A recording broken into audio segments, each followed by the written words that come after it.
আমদানি পণ্যে একক দেশের নির্ভরতার কারণে ভুগছে ভোক্তা সাধারণ। ফলে আলু, পেঁয়াজ সহ সব ধরনের পণ্য আমদানিতে ভারতের বিকল্প উৎস প্রস্তুত রাখার পরামর্শ বাংলাদেশ ট্রেড অ্যান্ড ট্যারিফ কমিশনের।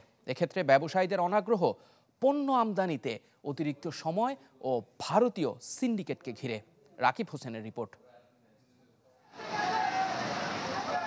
দেশে রসুনের চাহিদার ৩ ভাগের 2 ভাগই আমদানি করতে হয়, যার প্রায় ৯৫% আসে চীন থেকে। বর্তমানে বাজারে দেশি রসুন ছাড়া চীনের বিকল্প প্রতিযোগী না থাকায় ঊর্ধ্বমুখী মশলা পণ্যটির দর। টিসিবির হিসাবে বছর ব্যবধানে রসুনের দাম বেড়েছে অন্তত 23%। বিপরীত চিত্র আরেক মশলা পণ্য আদার বাজারে। চীনের একক আধিপত্যে যখন আদার দাম ৩০০ টাকা ছাড়িয়ে যায়, ঠিক তখনই বিকল্প উৎস ভারতের আদায় নিয়ন্ত্রণে আসে পরিস্থিতি।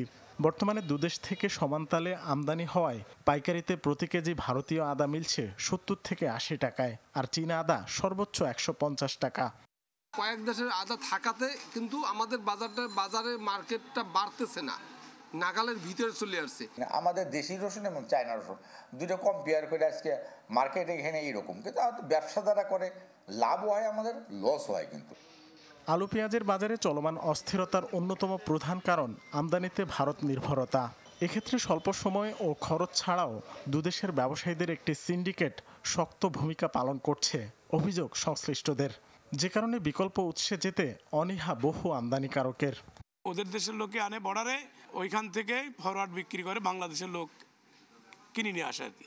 যে পাইকার আছে ওরা ফরওয়ার্ড কিনে নিয়ে আসে। এক্সপোর্টার বায়ার সাথে সমস্যা থাকে, একটু ঘোরাঘুরি করে, মাল আজকে কিনলে কয় আবার পরে দিব, টাকা পয়সার ব্যাপার আছে। আমাদের সাথে তাদের সাথে পারিবারিক সম্পর্ক এরকম পর্যায়ে।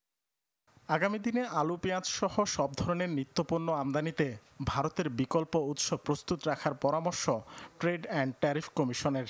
ভোক্তা সংগঠন ক্যাব মনে করছে, এটি কার্যকর করা গেলে অনেকাংশেই নিয়ন্ত্রণে আসবে নিত্যপণ্যের বাজার। হচ্ছে যে এই মুহূর্তে সাপ্লাইটাই বড় ইস্যু, যে আমার জন্য অপশন উন্মুক্ত থাকলে আমি পিক করি সবচেয়ে পছন্দের জিনিসটা। যদি অপশন লিমিটেড হয়ে যায়, সেক্ষেত্রে আসলে কনজিউমারের চয়েসটাও সবসময়কে ওইভাবে প্রাধান্য দেওয়ার সুযোগ থাকে না। জটিলতা যেন না বাড়ে সেই জন্য সরকারকে আগে থেকে ওখানে কিছু মেজার নিয়ে ওই ব্যবস্থাগুলি ঠিক করতে পারলে আমার মনে হয় যে সিঙ্গেল কান্ট্রি থেকে মাল্টিপল কান্ট্রিতে অবশ্যই আমাদের ব্যবসায়ীরা যাবে। বিকল্প উৎস থেকে আমদানিতে অতিরিক্ত সময়কে বড় করে দেখছেন আমদানিকারকরা।